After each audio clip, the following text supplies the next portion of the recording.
It's week 3 of Stitchmas 24 and we are going to be working on the lovely dove in the middle this week. As you can see, I've made a bit of progress with my hoop. I've managed to go around and do most of the foliage. I just need to do the mistletoe, but I had quite a bit of time to do stitching this week. Sat down and watched a film with my mum and we stitched together, which is very nice. I've got slightly less time this week, but I am hoping that I will get it finished sooner rather than later so that I can film a way for you to finish off your hoop, which will be the final part of our Stitchmas. So this week we're going to focus on the dove, and then the final video, which will be released next Sunday, which I believe is the 22nd of December, I will show you some ways that you can finish off and display your hoop. If you can't wait that long, there are some videos on my YouTube channel on how to finish off the back of your hoop. So let's get started. We're going to begin with the beak and the eye. Now, you may not want to do the eye at this point because you really can choose how much and how little of your dove you're going to fill in. So here on this one, I did the outline of the body and then I filled in the wings and the tail. If you wanted to, you could fill in the whole thing, which I might attempt with this depending on how much time I've got. Or you could just do what I've done on the body on both wings and the tail as well. So it's literally just an outline, which would be quicker and it would still look absolutely beautiful. So that's a decision you might want to make. If you are going to fill the entire body in, you think that might be an option for you, then you may want to leave the eye, because I would do the body and then put the eye back on at the end. But I'm going to start with the eye and the beak as a demonstration. So the eye is a French knot, which I hope that after all of the practice of doing your mistletoe berries, you'll be really quick at now. I did put an extra video in the YouTube channel just going through the French knots in more detail. Sorry, in the Facebook group. So let me know if you need to see that. So I'm going to start off with a French knot in the eye and I'm just wrapping 3 times. Oh, that's a bit big. Let's try that again. Maybe I'll do 2. There we go.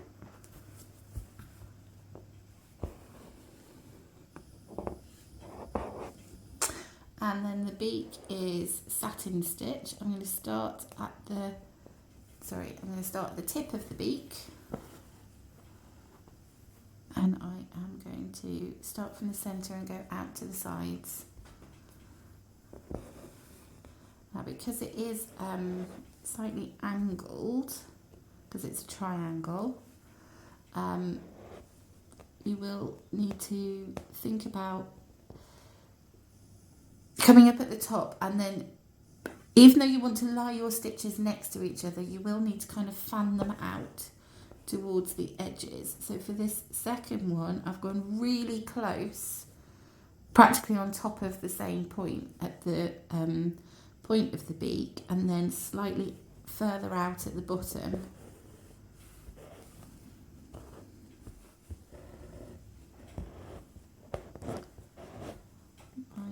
Threads do not want to lie nicely today. I'm going to do that again, really close at the top to that central point and then slightly out at the bottom to try to get that triangular shape. And then I'm going to do the same on the other side.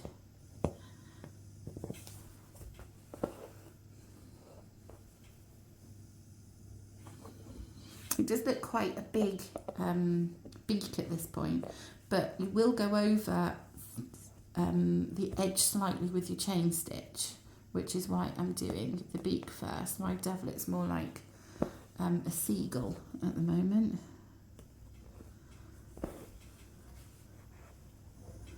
Okay, so I'm not very happy with that shape, so I'm going to use the eye of my needle to just manipulate those stitches, and that's looking better already. Just spread them out a little bit. So if you see on the finished one, you will go over the edge of that beak with some chain stitch, so it won't look quite as seagull-y when you've finished. So I'm going to finish off my brown now and move on to the white.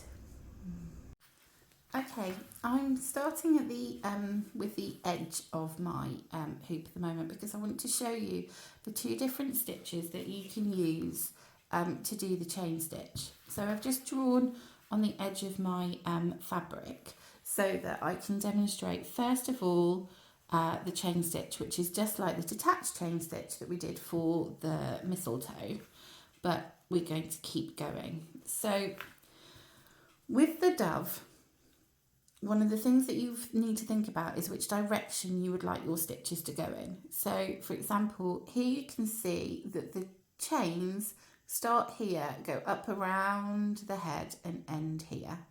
And on the tail, I've kind of started at the ends and gone in. And then I've gone in lines to create this effect of the feathers. So with the chain stitch, I'm going to show you two different ways and they are both worked from different directions. So the first way is to do the normal chain stitch. So you're going to come up from the back just like when we did our mistletoe and put your needle in and up where you want the end of the stitch to be. Make sure you've got that loop of thread around your needle and you pull through to create your first chain. It's going to zoom in a little bit. So then with the chain stitch, you just keep on going. So I'm going to put my needle back in to where it's come out of that loop, up, make sure that the thread is underneath my needle, that creates that loop for it to work, for it to go round, and pull. And it's really important to try to keep your stitch size consistent, but also how tightly you pull your thread so that you don't get kind of fatter loops and thinner loops. So I would say I've actually done these stitches a little bit big for the effect that we're going for in the dove, because you can see quite a bit of the backing fabric through the middle, whereas you can see with this one there's very little gaps between them, and that's because this is not the stitch that I actually used on my dove. It looks the same, but I actually used the cheats chain stitch, which is what I'm going to show you on the other side. So to finish off the normal chain stitch, just take one little stitch down at the end of the chain, pull through to the back. Okay, so I'm just going to finish that one off. Actually, I'm not going to bother finish it off because I'm going to unpick it. It's not going to stay there. Okay, now what I actually did, because I find that I can get a more consistent size of stitch and they are flatter and just a little bit neater for me, is to use the cheats chain stitch. But this is worked the opposite way round. So for example, if I want my chains to go that direction, then I start from this end. I will show you what I mean. So we're basically going to start with this little ending stitch. So I'm going to start with one small little straight stitch, and that's replicating the stitch that you do at the end just there. Okay, and now what we're going to do is we're working it backwards. We're actually going to bring our needle up here, go underneath this stitch and back down to create a loop. So I'm going to bring my needle up in front of the running little stitch that we've just done. I'm going to take my needle underneath that stitch, not through the fabric, just underneath it, and then back down where it came out. And automatically you can see that it's a much smaller, neater stitch. So it depends on what effect you're going for, really. I would use this stitch if I was doing perhaps a border, or if I was using it for a monogram. Sometimes I can out of a nice chunky wool, but when I'm doing this kind of style of embroidery, I like my stitches to be neater. So for the next stitch, I brought it up where I want the V at the bottom of the chain to be. Take my needle underneath that chain. It's not going into the fabric at all. It's just running along the fabric, underneath and down.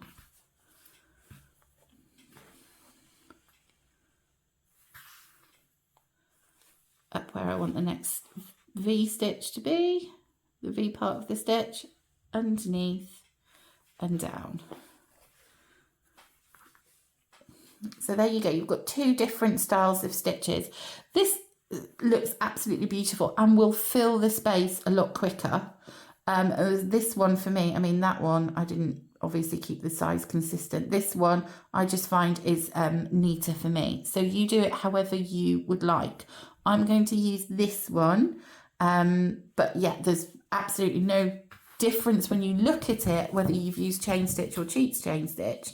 But for me and my tension, I find that the normal chain stitch is a bit too big and chunky. By all means, have a little bit of practice at the edge, just like I have, to see which one you prefer. So I'm going to go back to my dove. And because I want it, to be honest, it doesn't really matter where you start, but you do need to make sure that you keep it in a flow in one direction. So for example, if I started here and I had to finish my thread here, I would then start there again and carry on. So I'm going to try and replicate this way of going around, which means that I need to start at this end with my small stitch and go all the way around that way. So I'm not starting underneath the wing. I'm starting kind of halfway. So the wing is going to go across and then you're going to have the feathers that way. And I am starting just underneath, oh, sorry, just underneath that wing. I'm leaving a little bit of a gap.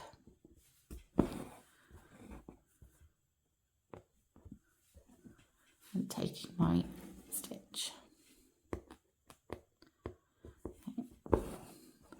And to get this looking neat, it's all about kind of consistency of the size of your stitches. Oops, got extra thread in there. And I'm not pulling them too tight because I don't want my stitches to be too thin. I want them to be spread out a little bit. So just take your time with your first few to really kind of gauge the size that you want. And if you have to unpick, no one will know once you're finished.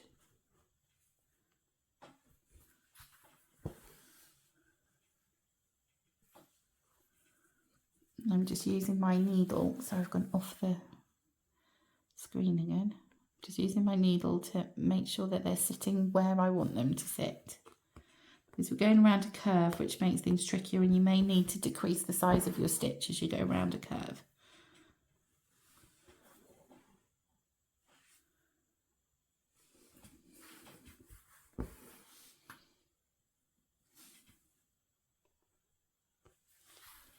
That one's lying a bit wider than the others. There we go.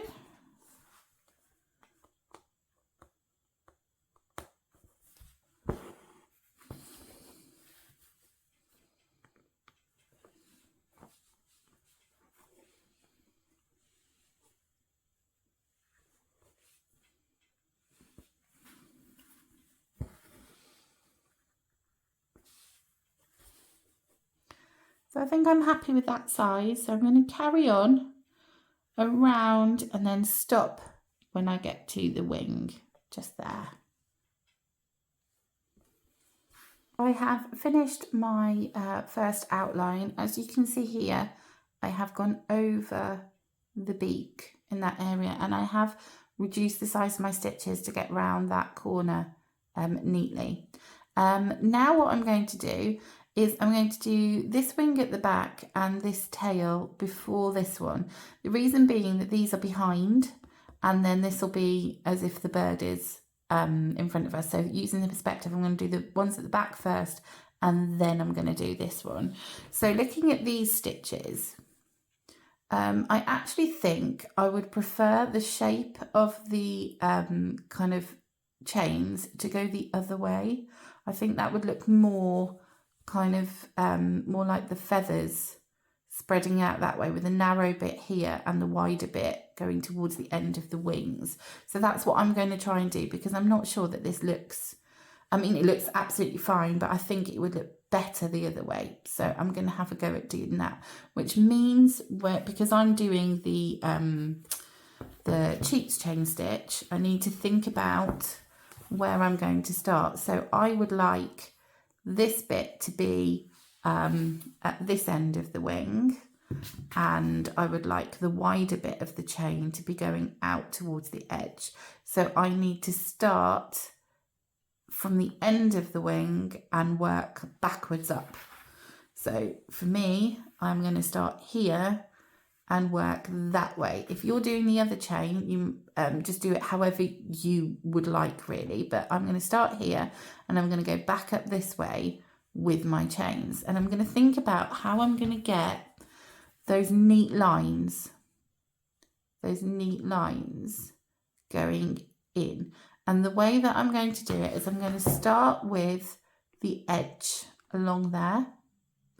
I am then going to, I'm not sure if you can see, I'm going to do this one, and then I'm going to do the one next to it in a row, and then the one next to it in a row, and working down that way. Now, on the printed fabric, we have this lovely scallop at the end, which is a bit tricky to get with the ends of your chains. So what I have done to get that afterwards is I have done another stitch to just do that scallop. So just try your best to keep within those lines and know that we can neaten it up a little bit at the end. So I'm going to start here and take a small stitch. If you're doing normal chain stitch, you can start at this end or that end, whichever one you prefer the look of, and you're going to work along that line, whichever direction you want to.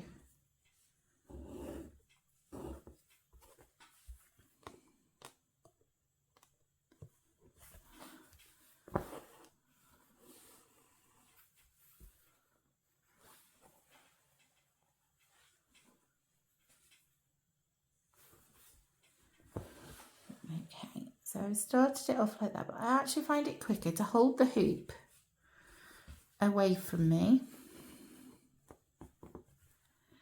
Bring my needle up in front. I just find this is a quicker way of working for me.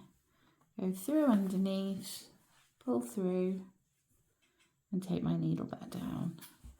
And I work that all the way along this line until I get to the bird's body. And as you can see on here, I've tried to kind of tuck the end of the stitch underneath there. Oops, I can't find the end of my thread to just pull it tighter.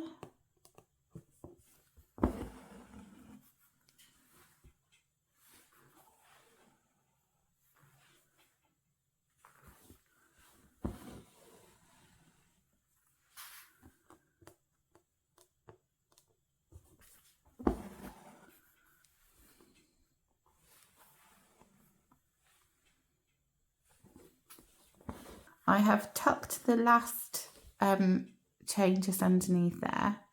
And what you need to do now to keep it consistent, rather than turning around and going back up that way, is you need to start again from this end. So rather than finishing off my thread, what I'm going to do is I'm going to turn over to the back. This is the line of stitches that we've just done. So rather than pulling my thread and going back up here, it's going to leave a long loop. I'm just going to weave it through. I'm I'm going to miss about a centimetre worth. Just weave it through underneath a couple of times just to get back to the end of the line where you want to start stitching, and then by weaving it in you won't have this big long loop of thread on the back.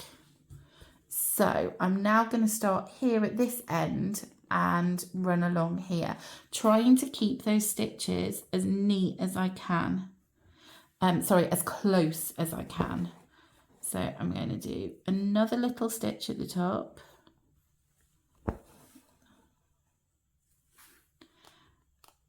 And then I'm going to try to get as close as I can. For me, it's easier because the line of stitching is this side to turn my hoop so that I can run my needle from right to left. Just find it easier to get my needle into this line of stitching without going through that line of stitching. So if you're doing a normal chain stitch, you do exactly the same. Get to the end of the line at the back by weaving it through, and then do another line of chain stitch as close as you can to the previous one, and just trying to, as if you were kind of colouring it in with with your lines, you kind of bend them round to follow that shape. And put my needle underneath.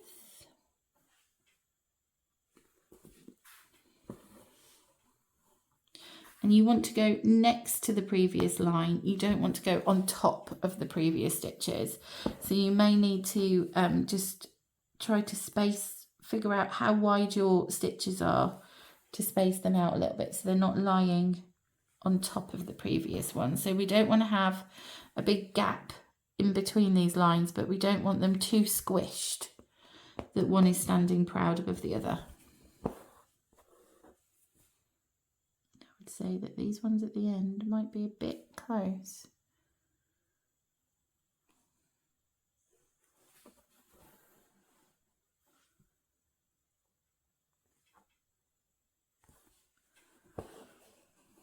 This is not a quick it's not a quick part of the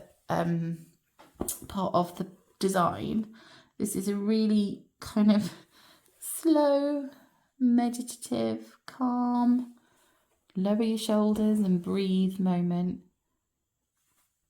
and just really take some time to not worry about how perfect your stitches are, but just really just take your time, slow down.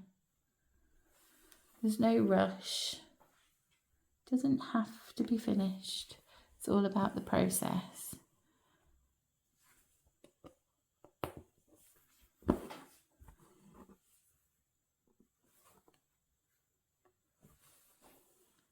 I find that embroidery is not something that you can rush and do in a stressy way. You need to slow down and really just focus. That's why it's really good for us.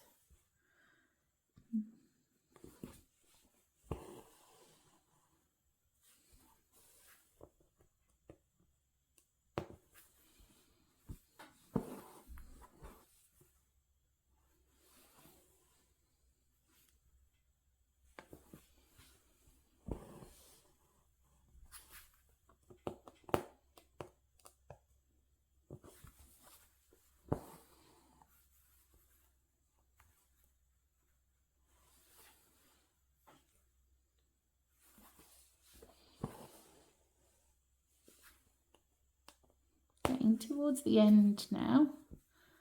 Again, we're going to tuck those stitches, that last stitch, underneath the neck of the dove. Just going to bring that last stitch kind of out underneath there.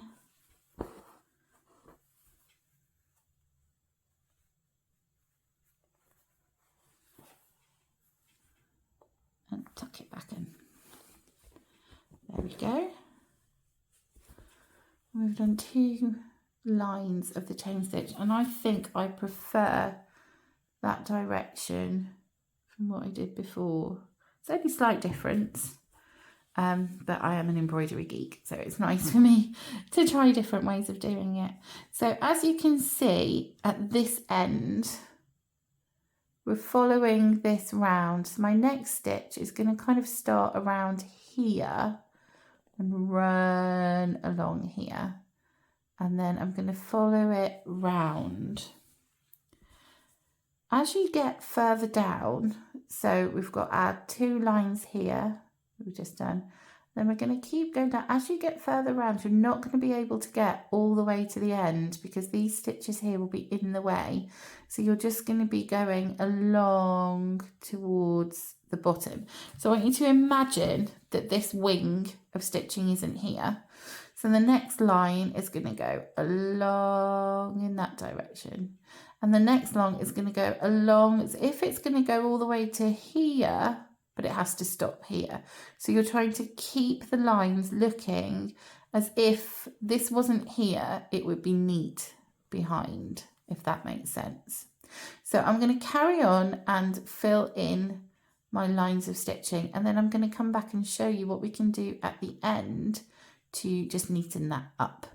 So my thread is at the back here, so I'm just going to do what we did before and weave through on the back till I can get that thread back to the top. Oops. And do my next line of stitching. Okay, so I have completed the first wing. So I managed to do, I think it was 1, 2, 3 full rows. Yeah, so you can see I've got 3 full rows of chain stitch from the end of cheats chain stitch, sorry, from the end of the wing here to here. So I've got 1, 2, 3, and then the 4th one kind of just goes to here, and then I managed to fit in a 5th little one there. So depending on the size of your stitches and things, you will fit in different amounts, but I actually only had 3 full, so this first kind of scallop, those 3 lines of chain stitch went to here, and then the next ones kind of go to here, as we talked about, as if it would carry on down behind that wing. And I haven't yet gone and neatened at the edges, although to be honest, I think that looks quite nice just as a straight wing. You could leave it just like that. I think it looks great. And then I went on and did the same with the tail feathers, starting from this end, working up to this end, weaving on the back. And what I did was I'm working from both edges inwards because it has got this fan shape at the end. So I did 1 line on this edge, and then I did 1 line on this edge, then I swapped back to this edge and this edge, and now you can see I've just got this kind of V shape in the middle. So I'm going to do 1 more, which will probably take me to about here, 1 more here, and then I'll probably only have a few more to just squeeze into the middle. But I'm not sure that's the look that I'm going for. So what I'm going to do is I'm going to do 1 in the middle here and then either side, because I think that's going to look more natural. So I'm not worrying about the kind of edge here. I'm just starting on that line. The reason I'm not worrying about it is because I know that I can always go and put extra stitches on the end, and actually I quite like the way that that's just naturally flowing. So let's see what effect this has once I've finished here. So on the one that I did before, I did go over the edges on this one, but with this one I just kind of left them because it kind of looks like the feathers have splayed out at the end. So I'm just doing exactly as we were doing before, starting from one end and going into the middle. Now, as I said at the start, you don't need to have done this at all. You could just do the outline of the wings and the tail in a chain stitch and it would still look great. I can't decide whether I am going to go for the full body effect or not, because I actually quite like the outline. So I might, we'll see. I'll see what it looks like.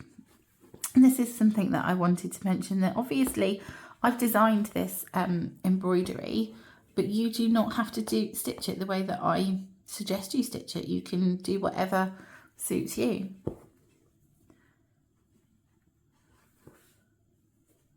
For example, you may decide to use a different stitch completely. Okay, so there we go. I'm not sure whether I should do another one. No, I think that's fine.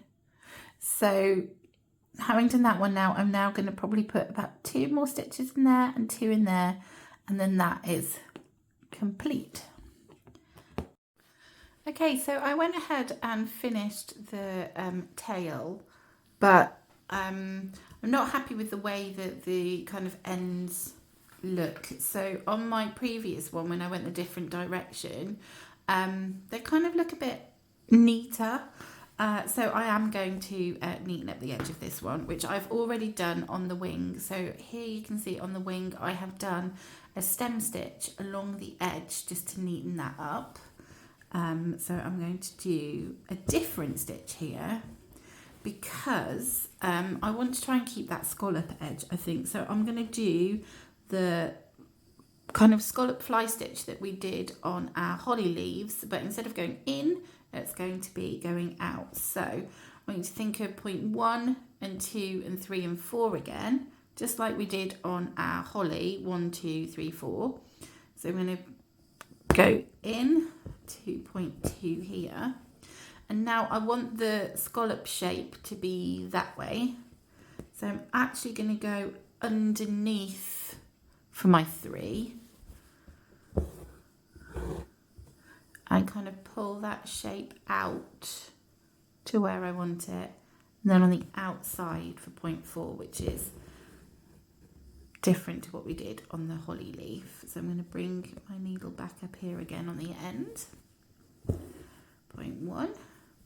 Down here to point 2.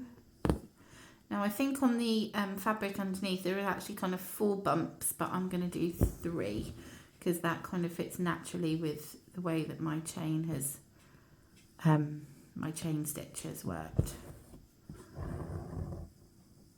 Pull that out to make the scallop shape that I want.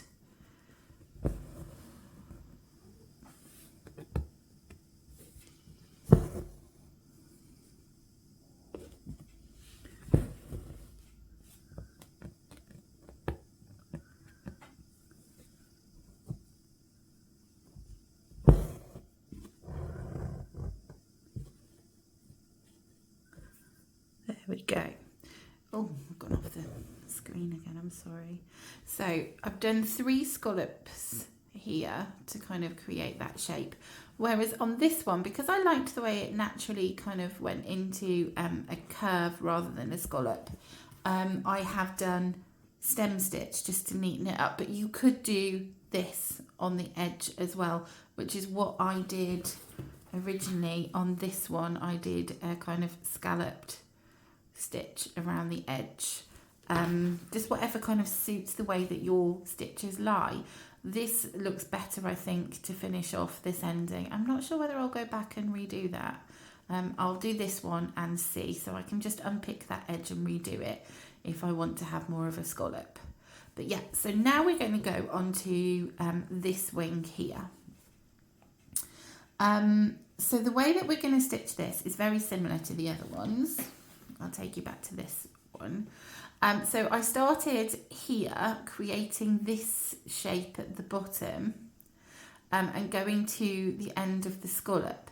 So instead of, we're going to go along to the end and stop, and then weave back and along to the end and stop. And we're trying to keep the stitches. I don't know if you can see, I've got one line that goes all the way around that bottom scallop.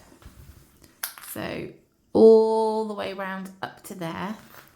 And then I've done a second line of stitching that gets narrower to that point. So I think the best way to do it, to keep it consistent all the way up, is a bit like we did on the tail stitch. Because I just eyeballed it, but I think I could do it neater, and this is the way that I'm going to try and do it today. Oh, the lid just came up. So yeah, there's no need to draw on your pre-printed fabric. I'm just going to show you kind of what I mean. So I'm going to do one row along that edge. This is water erasable pen, so this will come off. I'm going to do one row along that edge, and then what I'm going to do is I'm going to do one row along there and there,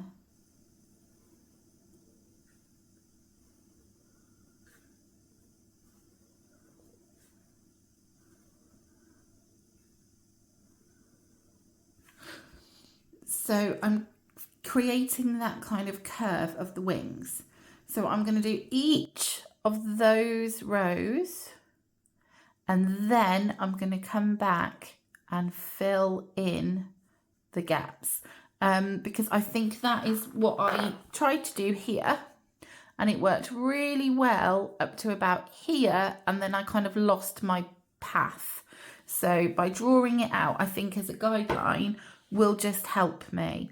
Now, if you want to do a similar thing, you could lightly draw on it with a pencil. If you don't have a fabric pen, you could draw on it with a pencil, and then you just follow those lines and you'll be able to you use it as guidelines. That's the plan. So I'm going to do these lines, and then I'll come back and show you what they look like and then what to do next. I had a little bit of issue with my recording, and I seem to have not been recording whilst I was stitching. So rather than go back again, I'm just going to show you what I did while I was waffling on. So here you can see that I went ahead and did the outlines all the way up, and by doing that, going from so I actually started here because I'm doing the reverse chain, and with my single stitch, and then went along to the end, wove it back and continued. And because I went right up to the corner and round, I've actually created the scallop along the edge, so there's no need for me to go back and neaten that up now. So then what I did, once I'd done all of my outlines, that's the bit that I recorded and showed you, but I wasn't recording. I then went in and I am filling in the gaps. So you can see that I started at the top here, and I'm going to continue to fill in these gaps here. So this one I'm probably going to fit about 2 lines of stitching in, and then the next one probably 2, maybe 2.5 lines. So this last line that I've just done in this gap kind of goes to here, it doesn't go all the way to the end. So like when I talked about here, you're following the lines as if that wing is behind this one. We're just going to fill in till we get up to here. And so some of them you'll be able to do a full line all the way, and some of them you might have to go to only halfway. You may want to, so for this one, I'm going to do what we did on the tail. I will do a line here, a line here, a line here, a line here, and fill in from the edges into the middle. And then I will have that nice effect of the feathers going from this side to that side. So so I went ahead and did all of those outlines, and now I'm going back and filling those in. And once you have done that, you will end up with this, and it's up to you whether you decide to do the inside of the dove's body as well. If I was going to do that, I would probably go around the edge and then in, as if you were kind of colouring it in and going from the outsides into the middle. Or you could do one line going down like that all the time. It's up to you. Think about the finished effect, whether you want the feathers to look like they're all going in one direction, or whether you want to have that effect of it going round and round into the middle. I think either would look nice. It's completely up to you, or you can leave it as an outline as I have done here. So that's all of the stitches that you need in order to complete your wreath. And the next video, next Sunday, will be about how you can finish off your hoop for display.